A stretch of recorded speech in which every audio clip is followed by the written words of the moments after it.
I see myself in joy and love.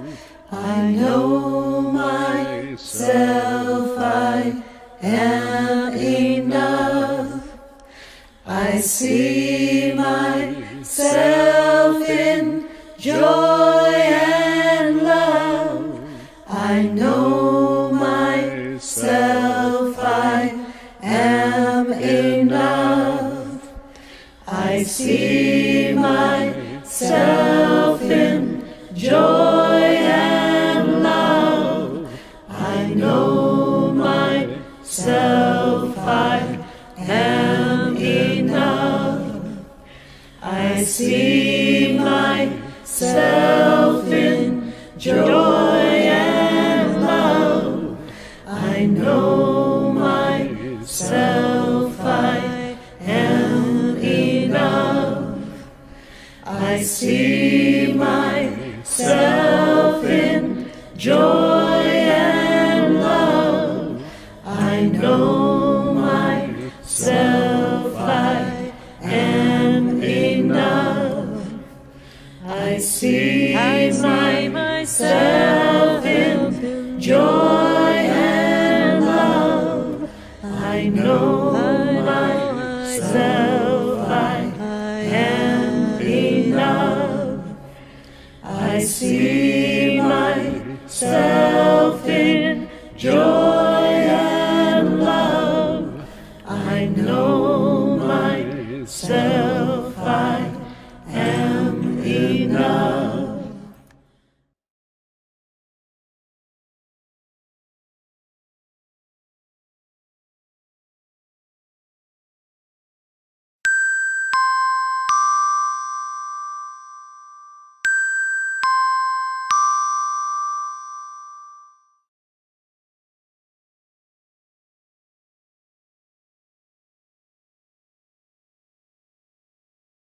Welcome to our worship service. Settle into your space. Take a deep breath in and let it out. As Unitarian Universalists, we believe we are all connected in this world, and we value the worth and dignity of each and every person. We pull on the wisdom of many traditions to teach us, guide us, and help us understand this world. As we settle into our space and prepare our hearts for worship, let us remember our connections to each other through our collective chalice lighting words. Please join me. In the light of truth and the warmth of love, we gather to seek and seek to share. Our opening words are from Sonia Renee Taylor, author of The Body is Not an Apology and the inspiration for this service. She says, liberation is the opportunity for every human, no matter their body, to have unobstructed access to their highest self, for every human to live in radical self-love. Come, let us worship together. Raise your voices and spirit in our opening hymn, Lifted in Love. We are here to be lifted in love. Look at the birds, they tell us. We are here to be lifted in love. Look at the trees, they tell us. We're here to be lifted in love, to listen to love as a flower raises its face to the sun. We are all one, here to be lifted in grace and love. We are here to be lifted in love. Look at the sky, it tells us. We are here to be lifted in love. Look at the trees, they tell us. We're here to be lifted in love, to listen to love as the children raise all their faces to the sun. We are all one, here to be lifted in grace and love.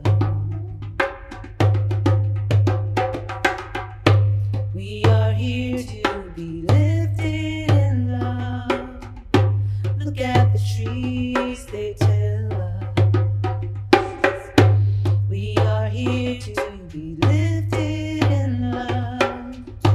Look at the seas, they tell us we're here to be lifted in love. To listen to love as the flower raises its face to the sun. We are all one, here to be lifted in grace and love.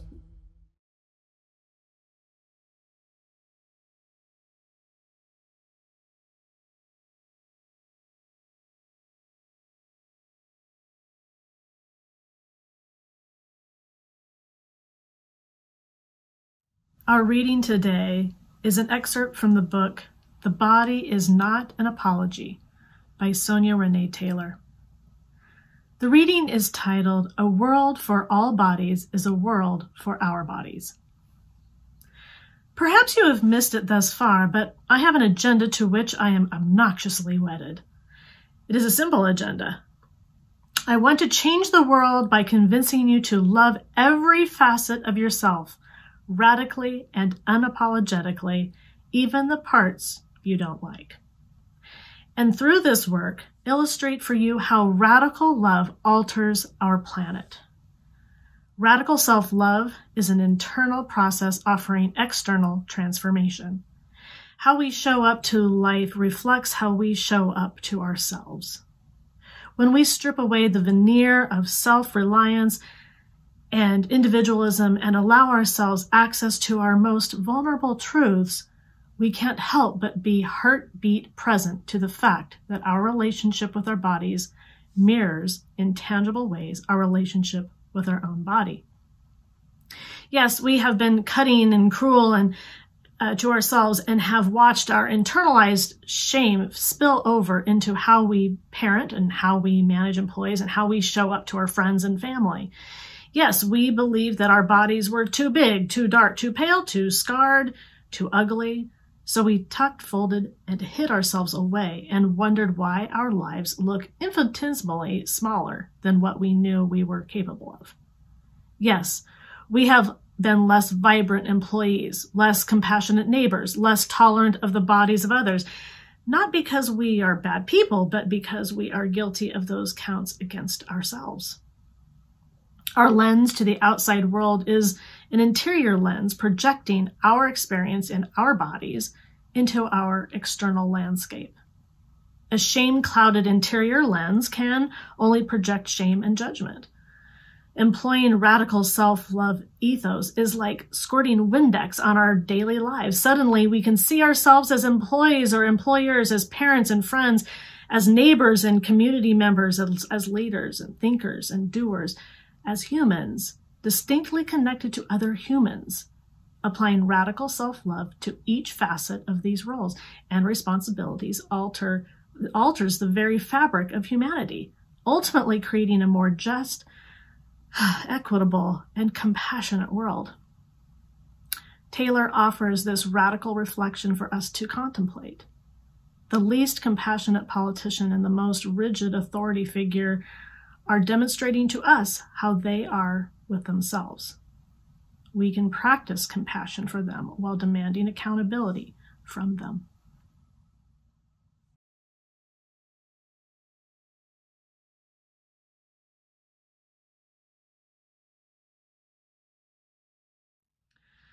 Our meditation is entitled Creating a Mantra.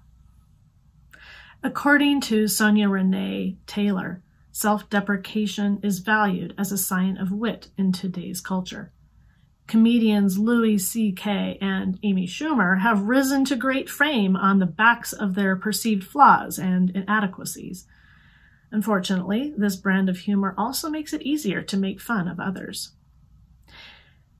Take a moment and think about the negative words you have used to describe yourself. What narratives have you used to reinforce your own flaws or inadequacies? Sit with those for a moment. I invite you to reframe your understanding of these words and stories. What if we were able to accept ourselves for who we are, loving who we are right now, setting aside the expectations of others, of the media, of society, and accepting our life and our body as the miracle that it is. Isn't it amazing we are alive? Isn't it amazing how we have these bodies that let us explore the world and be in relationship with others? Let's find a way to tap into this place of amazement. From Sonia Renee Taylor, this is where mantras come in. A mantra is a word or phrase used repetitively. In Sanskrit, mantra means a tool or instrument of the mind. Mantras not only soothe us, but when used in conjunction with meditation, can reroute the narrow pathways of our brains by replacing negative thought patterns with new ideas, radical self-love ideas. Choosing a mantra is about finding a phrase or word we desire to live by. It should make us uncomfortable. It should make us think, how dare I believe such an audacious thing about myself? Well, what is your mantra? Here are a few to try on. I am a vessel of radical self-love. I love myself and my body. I have the body I need to live my best life. Take a moment to decide on a mantra for yourself. Pause the video until you are ready. Now settle into your space. Breathe it in and out. Relax your shoulders. And if you so choose, close your eyes. Focus on your breath. As you breathe in, say your mantra to yourself. And as you breathe out, let go of the negative words that want to counter it. Continue this for the next few minutes.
soul.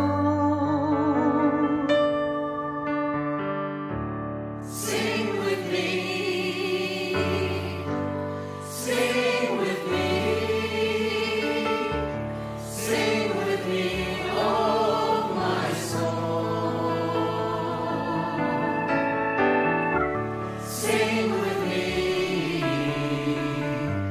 sing with me, sing with me, oh my soul. Speak for me, speak for me, speak for me, oh my soul. Speak for me, speak for me, speak for me, oh my soul. Dance with me, dance with me, dance with me, oh my soul. Dance with me, dance with me, dance with me, oh my soul.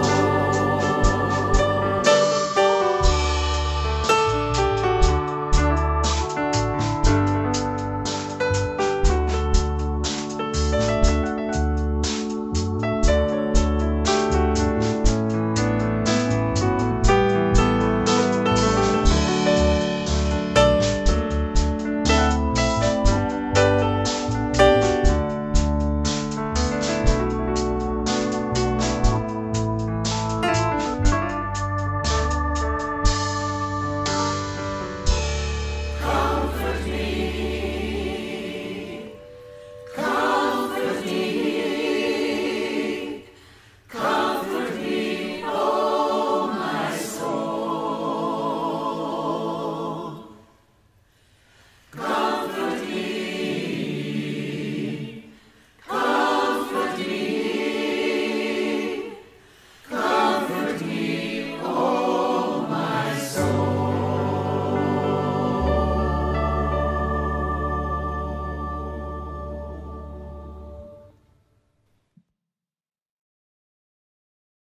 Dance with me, oh my soul.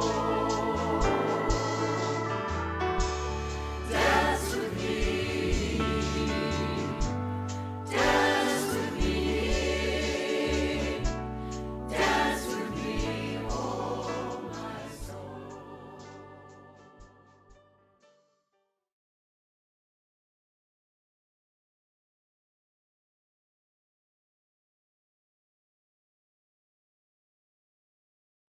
As a continuation of the ideas from Howard Thurman last week, I want to expand living a life of being fully alive and our connection to a greater oneness through the work of Sonia Renee Taylor.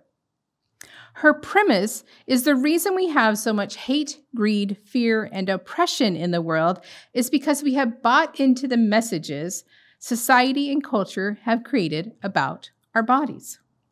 She challenges that in order to heal the world and ourselves, we need to work from a premise of radical self-love.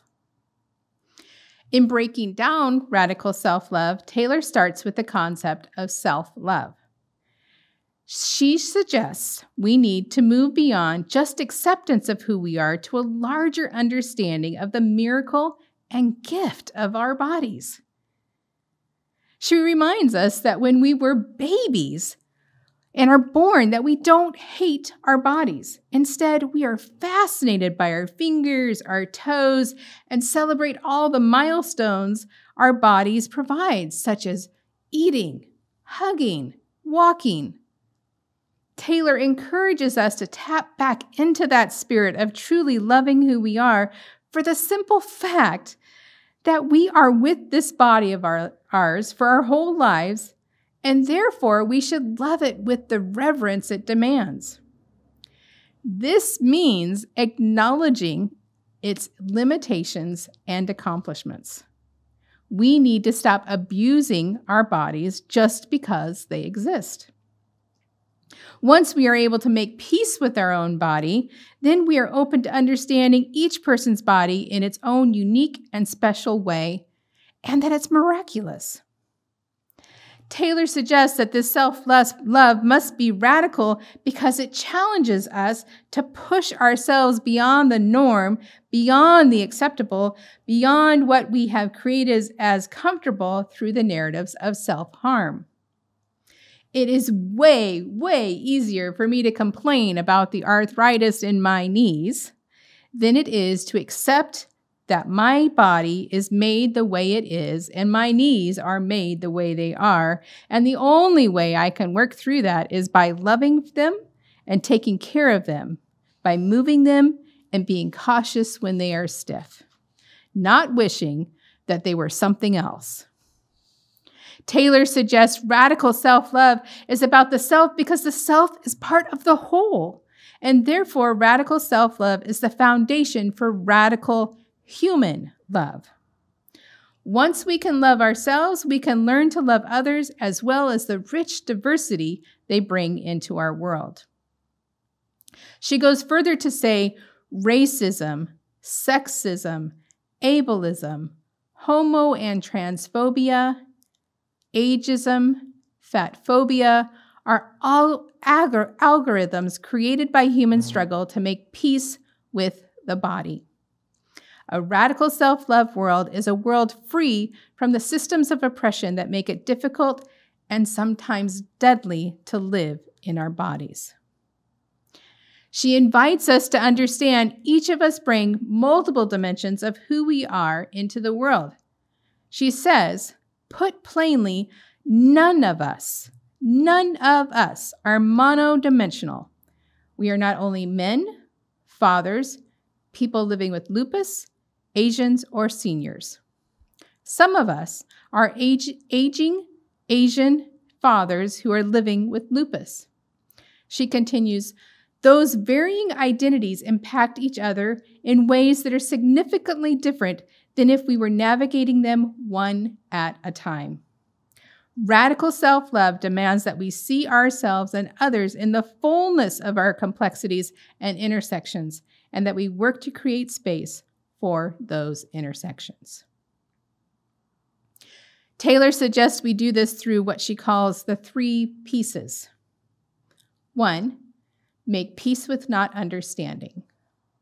2, make peace with difference. And 3, make peace with your body. The first piece, make peace with not understanding, invites us to realize, as Taylor puts it, understanding is not a prerequisite for honor, love, or respect. By opening ourselves up to not understanding everything, we give ourselves a freedom to be present, to live fully, and to experience awe. Each of us have had moments of where we have not understood and just relished in the moment. I find these in nature, watching the birds, seeing flowers bloom, looking up at the stars at night. I don't understand all the back intricacies of all these different things, and that not understanding does not take away from any of the awe of the moment. It does not mean we cannot investigate those items that interest us. But by giving ourselves permission to not always understand, we enter into a form of acceptance that is more expansive. Taylor suggests not knowing is an opportunity for exploration without judgment and demands. It leaves room for the possibility that we might conduct all manner of investigation, and after said research is completed, we still might not get it. She continues, we can accept humans in their bodies without understanding why they love, think, move, or look the way they do. Contrary to common opinion, freeing ourselves from the need to understand everything can bring a tremendous amount of peace. She poses this question: what are you willing to stop struggling to understand for the sake of peace? And I'm going to say that one more time. What are you willing to stop struggling to understand for the sake of peace? The second piece, make peace with difference, is one we readily accept in nature. We see it in birds, the plants, the animals, and we rarely accept it in human form. There is a constant need to be similar. Some of us reflected last week our moments of aha when we have noticed people of color in worship, in newscasts, in TV shows, and in other forms of media. For me, it made me question, what have I been missing by not having those voices regularly in my world? What are we missing when we dismiss someone because they do not fit a norm, whether it be based on age, race, body size, sex, or any other way we discriminate against each other? Taylor asks, in what ways have you tried to make other people the same as you? What parts of their identities did you erase by doing this? And again, in what ways have you tried to make other people the same as you? What parts of their identities did you erase by doing this? Taylor insists we need to become a difference-celebrating culture where we see diversity as an intrinsic part of our everyday lives. Finally, the third piece is make peace with your body. Taylor says, your body is the body it is. You did not come to the planet hating your body. She suggests the views, stories, and judgments we have learned about our bodies are learned and have become deeply internalized. She says, hating your body is like finding a person you despise and then choosing to spend the rest of your life with them while loathing every moment of the partnership. Your body need not be a prison sentence. Her premise here goes back to our wisdom from today. If we hate our bodies, or are frustrated with them, or are wishing they were something else, then that is not only making you miserable, it is also making those around you miserable. She says, the bodies you share space with are afraid you are judging them with the same venom they have watched you use to judge yourself. She asks us to reflect on how we treat and talk about our bodies. Then reflect on who is affected by that and how they are impacted. Taylor encourages us to continue this work by striving to hold up these unapologetic agreements about our bodies to help create a more just and equitable world. She understands we're not going to be perfect about this, but to step into those places when we aren't perfect and find ways to remedy that. But these are starting places. And there's a lot of them, so click on the ones that are aha moments for you. Some of them are things that we already know and carry with us. 1. Eliminate language that disparages bodies based on race, age, size, gender, ability, sexual orientation, religion, mental health status, or any other attribute, and compassionately challenge others that use that language. 2. Practice being curious about other perspectives and listen as well as value the practice of sharing those perspectives. Avoid right or wrong conversations. Embrace multiple perspectives. 4. Have compassion for and honor people's varied journeys. 5. Expect and accept discomfort. Do not expect neat, tidy resolutions or assume that we will instantly fix the world's ills in a single dialogue. 6. Acknowledge your intent while still addressing the impact. It is possible to be well-meaning and still cause harm. 7. Take breaks for self-care. Enjoy beauty, awe, a deep breath, a fun show, a good book, whatever it is that you need to take care of yourself. 8. Work to keep the focus on the subject being addressed and avoid the desire to derail. 9. Remember, personal attacks, name-calling, heavy sarcasm, and general unkindness are unhelpful. 10. Practice unapologetic inquiry. Ask questions to understand, especially about ourselves. 11. Have conversations based on what people actually have said and ask questions when you are unsure. 12. Assume the best about one another. 13. Celebrate difference. And finally, 14. Make the goal of your conversations to be radical, unapologetic love. Taylor quotes Che Guevara, "At the risk of seeming ridiculous, let me say that the true revolutionary is guided by a great feeling of love. May we strive to live in the place of radical self-love and make peace with not understanding, difference, and our bodies. Amen."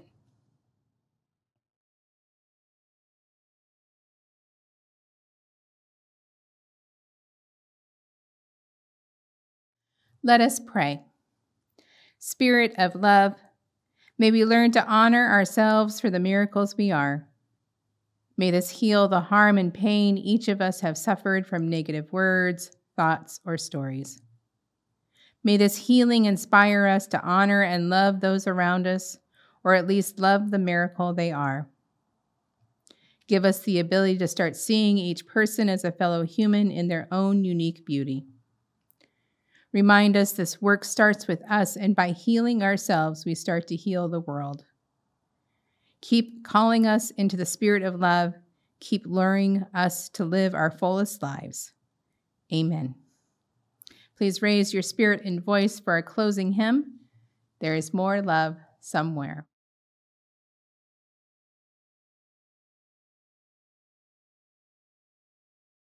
There is more love somewhere. There is more love somewhere. I'm gonna keep on till I find it. There is more love somewhere. There is more hope somewhere. There is more hope somewhere. I'm gonna keep on till I find it. There is more hope somewhere. There is more peace somewhere. There is more peace somewhere.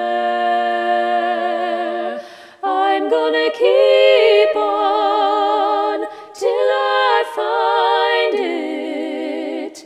There is more peace somewhere. There is more joy somewhere. There is more joy somewhere. I'm gonna keep on till I find it. There is more joy somewhere.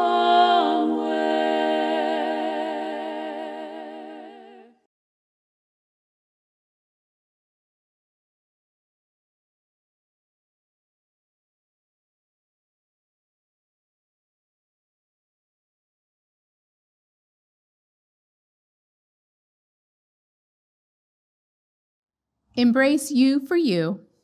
Allow others to be who they are and live fully into being alive and loving as a human being.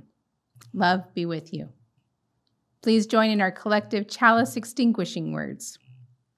We extinguish this flame, but not the light of truth, the warmth of community, or the fire of commitment. These we carry in our hearts until we are together again. Please raise your hands in the spirit of connection for our closing song. Carry the flame of peace and love until we meet again. Carry the flame of peace and love until we meet again.